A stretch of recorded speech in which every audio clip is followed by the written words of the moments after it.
முன்னாடி நிற்க ரொம்ப பதட்டமாக இருக்குது.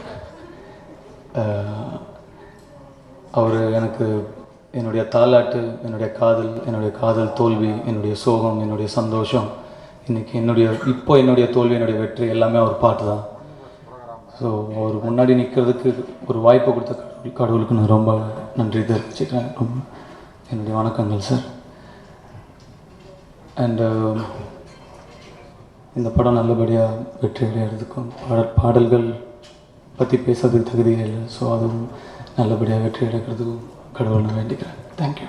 ஞானத்தின் மானப்பெரிதனாக நீங்கள் அன்றைக்கி சொன்ன ஒரு வார்த்தை, காலம் முழுக்கும் உங்கள் குடும்பத்துக்காக நான் உழைக்கணும் என்று சொல்லி இந்த மாபெரும் வெற்றி அடைவதற்கு என்னுடைய வாழ்த்துக்களை தெரிவித்து விடைபெறுகிறேன். நன்றி, வணக்கம். திருப்பதி எங்கே இருக்குன்னு உங்களுக்குலாம் தெரியுமா?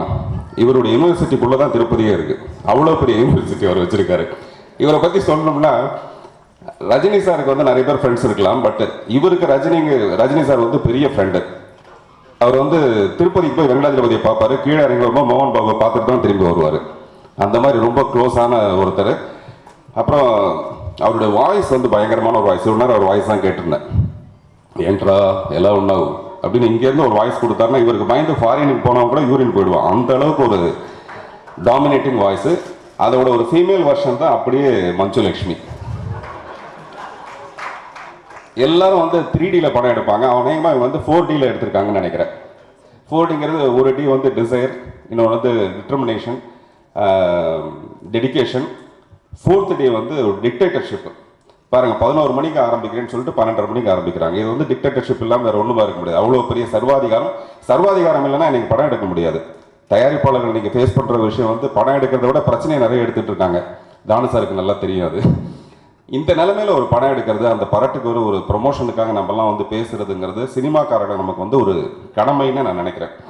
அப்புறம் இதில் நல்ல விஷயம் வந்து நிறைய தமிழ் நடிகர்களை பயன்படுத்தியிருக்காங்க.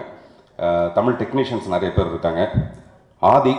ஒரு ஆதி மனிதன் மாதிரி ரொம்ப ஸ்ட்ராங்கான ஒரு மனிதர். அந்த தேக்கு மரம்லாம் இருக்கும் இல்லைங்களா, அது காலத்துக்கு உழைக்கிற கட்டைன்னு வாங்க. அந்த மாதிரி ஒரு நல்ல கட்டை வந்து ஆதி. பொதுவாக பெண்கள்லாம் கட்டைன்னு சொல்லுவாங்க, இது ஒரு நல்ல கட்டை. சந்தீப் அந்த மாதிரி ஒரு நல்ல நடிகர். டாப்ஸியை பற்றி சொல்லணும்னா அது ஒரு டாப் சீக்ரெட். அதுதான் டாப்ஸின்னு நான் நினைக்கிறேன். கஞ்சா மாதிரி தடை செய்ய வேண்டிய ஒரு விஷயம் உள்நாட்டில், நம்ம தமிழ்நாட்டில் ஒரு உள்நாட்டு போரையை உருவாக்குற அளவுக்கு ஒரு அழகு, ஒரு பிரச்சனைக்குரிய அழகு வந்து டாப்ஸிக்கு. நான் ஜென்ரலாக சொல்லுவேன், இந்த மாதிரி வெள்ளையான பொண்ணுங்கள்லாம் பார்க்கும்போது லாண்ட்ரிக்கு போயிட்டு வந்த மாதிரி போயிட்டு வந்து நம்மளை காய வைக்கிறாங்க அப்படின்ட்டு. அதையே வந்து கவிஞர்கள் அப்படியே ஒரு வெள்ளாயில வச்சு வெளுத்தாங்களா அப்படின்னு சொல்லிட்டு ஒரு கவிஞருக்கு கூட டிஸ்டர்ப் பண்ணுற அளவுக்கு ஒரு அழகு வந்து டாப்ஸி. நான் இப்படிலாம் எங்கேயாவது பேசினா தான் கொஞ்சம் இன்ட்ரெஸ்டிங்காக இருக்கும். அதுக்காக பெண்களை பற்றி பேசும்போது நிறைய நான் பொய் சொல்ல ஆரம்பிக்க வேண்டியதாக இருக்குது. அப்புறம் ராஜா சார் ஒரு 1975லேருந்து 2000 வரைக்கும் இளைஞர்களுக்கு வந்து காதலை வந்து தன்னுடைய பாடல் மூலமாக ஏற்படுத்தினது வந்து ராஜா சார்னு சொன்னால் அவ்வளோ பெரிய குற்றவாளி அவர். காதலை வந்து அவரை விட பிரமாதமாக டியூனில் சொல்ல முடியாது. இங்கே தானுசாலாம் பாடி காமிச்சிட்டாரு, நான் பாடி காட்ட வேண்டாம்னு நினைக்கிறேன். இப்போ சமீபத்தில் குமுதத்தில் வந்து ஒரு கேள்வி, உங்களுக்கு ஆத்ம திருப்தி கொடுத்த பாடல் எது அப்படின்ட்டு. அதுக்கு வந்து அவர் சொல்லியிருக்காரு, ஆத்மாவுக்கு வந்து திருப்தியும் கிடையாது அதிருப்தியும் கிடையாது அப்படின்ட்டு. சரிதானே சார்?